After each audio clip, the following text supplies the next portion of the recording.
Okay? So next would be the cramp removal. Ngayon, ang cause ng mga nagka-cramps, yung napapagod ka because you fought so much current, biglang mapapagod ka, you're not in good condition, you're not physically fit, madali mapagod yung mga paa mo. So pag nag-cramps yun, no? Okay, idiretso mo yung paa mo, whether the right or the left, tapos hatakin mo yung fins mo. Pag hatak mo ng fins mo na gano'n, make sure naka-straight yung leg mo, di ba? O yun, hanggang matanggal. Now, tendency is, pag hinahatak mo, may tendency na bumabagsak ka nagiging negative ka. So you just have to inflate a little bit para hindi ka tumama sa corals. Okay? So magko-compensate ka ng konti. Alright. Equalization. Yung pag-equalize, there's so many methods. One is, the most common is what you call Valsalva. Diba? Ganon. Pipinsin mo yung nose mo, pagkatapos i-blow. While you're pinching your nose. Dapat puputok yung dalawang tenga mo. Pag pumutok isa lang, diba? Ganun-ganun ka sa akin yan. Sabi mo, I have a problem. Yung isang kabila ng tenga ko, ayaw maputok. So masakit siya. Hindi ka makakatay. Okay? Or, kung sanay ka, yung swallowing. Swallow ka. Kung ayaw pa rin, you try to massage your jaw. Baka lumuwag. Lumuwag yung yung mga pipes mo dito sa mga baka maraming mga baka maraming dumi na hindi yan dumi kasi as a matter of fact sabi nila yung dumi sa tenga mo dapat tatanggalin kasi wax yun delikado yung naglilinis ng tenga by the way, di ba? Kasi yun ang pinaka-guard mo hindi tulad ng iba linis ng tenga, delikado pa yun, pwede mo masaktan yung tenga mo. So from now on, don't clean your ears anymore. Ang lilinisin mo lang yung sa labas, pero yung mga wax mo nang tatanggalan kasi defense yan. Okay, especially when you're diving. Okay? So, next would be putting on and dumping weights. Okay? Yung putting on and dumping weights, okay, ang right method niyan is still the old method wherein yung mga students, they have a weight belt. Okay? Kailangan maganda yung latag mo ng weight belt. Tama yung pagkakalagay ng buckle. Pagkatapos, papasok mo yung mga weights. Diba? Ngayon, pagpasok mo ng weights, dapat tansyado mo na pag sinuot mo, naka-streamline ka. Diba?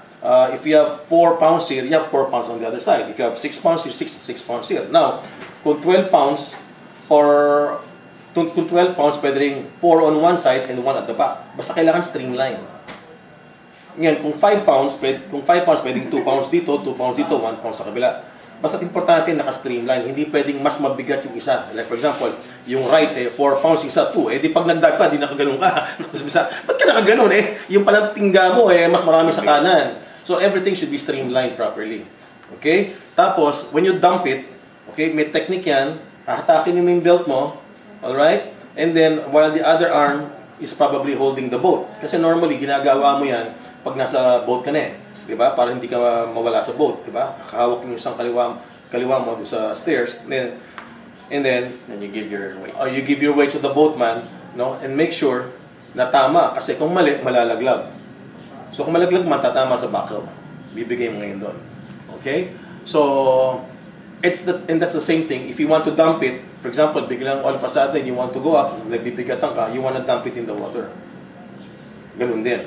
Dump mo lang sa tubig. Iyan mo na mawala yun. Diba? Kaya sana naman mahirapan ka mag-dive kasi mas mabigat ka. Alright? So ngayon, yung shore entry. Yung shore entry is so simple, self-explanatory because you don't walk like Donald Duck. Diba? Kunti, mahirapan maglakad. You always walk backwards. Oo. So, and you do a short entry ng walking backwards pag sandy yung area. Pag rocky, medyo mahirap yon. Tanggalin mo lang yung fins mo and then you inflate your BCD. Diba? Tapos doon ka magsuot ng fins. Okay? Now, the next one is how to enter the boat. Now, when you enter the boat, always remember, ang unang ibibigay mo sa boatman, yung tingga, yung weights. Don't forget, hindi mask, hindi fins. Ano muna, unang ibibigay mo, yung weights mo. Ito, weights ko. Diba? Okay. Next is tatanggalin mo yung BCD mo. There's so many ways of doing it. Pwedeng tanggalin mo lahat yung mga clips.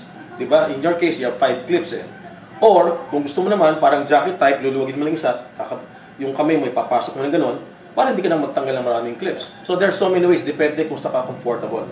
And then, bibigay mo sa boatman. Nahihilahin ngayon ng boatman yon. Okay? And then, The last thing to give are the fins.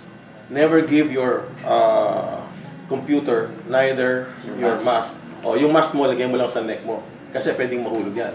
Ang pinakamahal mahulog yung computer. Marami na ako nakita ng diver, pati yung computer binigay, nahulog. Di ba? Finder, ano na yan? Finder's keeper na yun, di ba? Kung sino makahanap nun, sa kanya na yun. Nahulog ng diver. Lalo na kung mahulog sa 80 meters, di ang lalim nun. Alanganin kukunin ko para sa'yo. Di ba? Akin na yun, di ba? Siyempre, malalim Di ba? Alias na mahulog sa 4 feet lang. So make sure na you never give your computer to the boatman. Okay. So ang next natin would be the entry point, yung tatawag na back roll, no? Yung back roll, which is the easiest way to enter the water, no? From a small boat, diba? You do a back roll. So either of the hands, either right or left, it doesn't really matter. So you hold your mask. Yung isang hand mo, hold yung mask mo, tsaka reg. At yung isang hand mo, hold yung buckle mo dito. Right? So pag hold mo ng buckle mo dito, yung back roll, make sure na walang sasabog. Okay. Di ba? Kasi pag paano kung mahulog yung belt mo, di abono ka na naman. Di ba? Ngayon, yung mask mo naman, para at least alam mo, nandi dyan. Kasi because of the pressure na pag back roll mo, you wanna make sure na walang matatanggal. Okay? So very simple yan. Now, another way to enter the water from a high boat, yung malatataas na bangka, is a giant stride. You do that from yung mga big bangkas or nag-jump ka from the pier. Siyempre, pag mataas, pag nag-backroll ka, naku, masakit. Diba? So you do a giant stride, mauuna yung paa. Kaya tinawag na giant stride kasi you do a giant leap. And then feet together, and then you just go down. Ganun din, same process. Your right hand on your mask and regulator, and the other hand on the belt. The same process as the back roll. Okay? Now, yung manual inflation, ginagawa yan, assuming that, yun nga, tinanggal mo yung low pressure hose mo, di ba? So you have to do everything manually. Di ba? Kung gusto mo mag-inflate yung BC mo, you breathe in, kukuha ka ng hangin, and then you breathe out dun sa inflator hose mo, mayroong maliit na butas doon. Okay? Pag breathe mo doon, ang technique doon, you press, di ba? And then you blow, and then you release. So ang pinapress mo doon, yung inflator. Diba? Yung inflator. I-press mo yun para pumasok yung hangin, and then you release. Pag hindi mo nirelease yun, yung hangin hindi magpapantay, hindi siya tuloy-tuloy. Kaya nga, it's called press, release. No, press, blow, and release. Kaya i-release mo. And then do the process again para lumaki. Okay? So, ganun ang pag-manual inflation. Okay. Now, setup of equipment. Alam mo, these are the things na normally ayaw ginagawa ng divers kasi matrabaho, at saka ginagawa ng mga boatman yan para you give them tips. Right? Sila magsa-setup. Unfortunately, pag di ka natutong mag-setup, pagdating mo sa Amerika, ay isipin nila, you're a beginner. Ba't di ka marunong mag-setup? You're gonna tell the guys that, oh, because we have dive masters who are very helpful. Sa Amerika, hindi pwede yan. You have to do it your own. Kung hindi, they will think you're not a diver. Diba? Isa-setup mo. Now, pag setup mo, you just have to make sure na hindi tatama yung head mo. Okay? So, you have to lock it properly. Yung mga velcro. Ilalak mo mabuti na to make sure na nakalock yun, no? Hahawakan mo siya. Yung BCD mo, meron parang doon, nahawakan na hindi siya bumabagsak. To make sure it doesn't slide. Oh, it doesn't slide. Okay? So, yun ang technique doon, no? So, and then, when you set it up, pag binuksan mo yung SPG mo, make sure it's face down.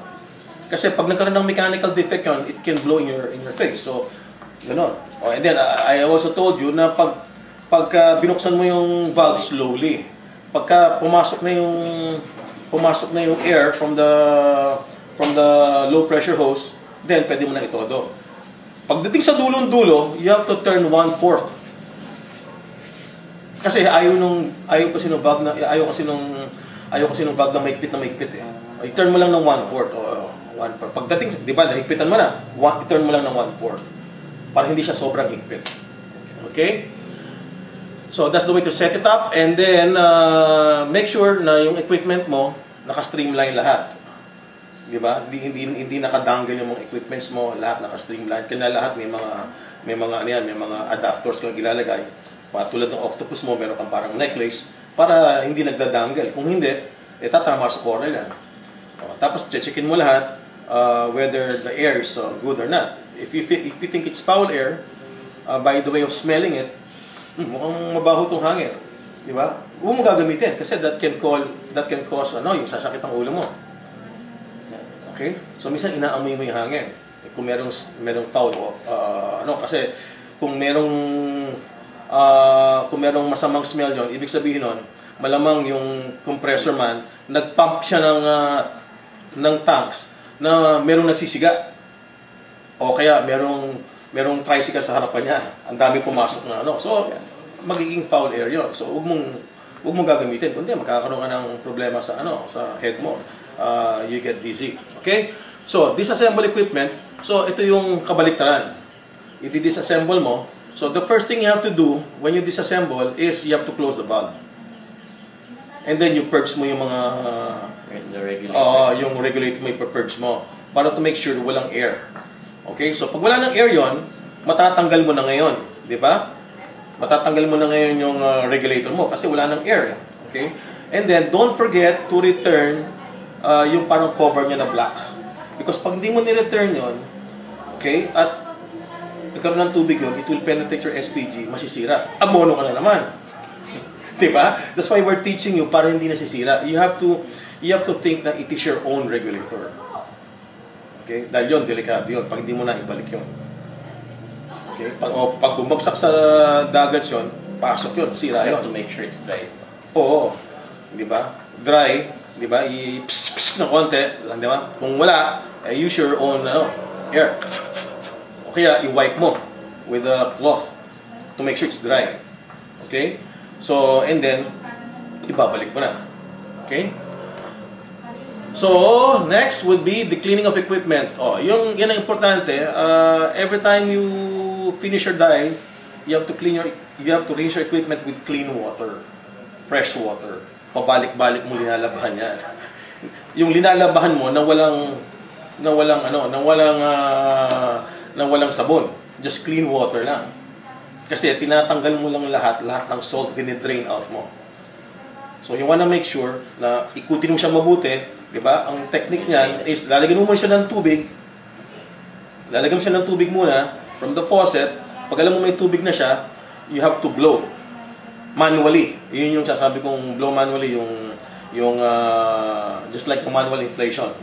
Okay? So press, blow and release para lumaki siya, di ba? Para maikot mo yung tubig. Di ba? Para maikot mo yung tubig. And then you drain mo.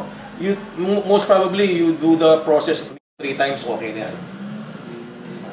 Okay? So, tapos na tayo sa skills. You have any other questions? I think I learned a lot.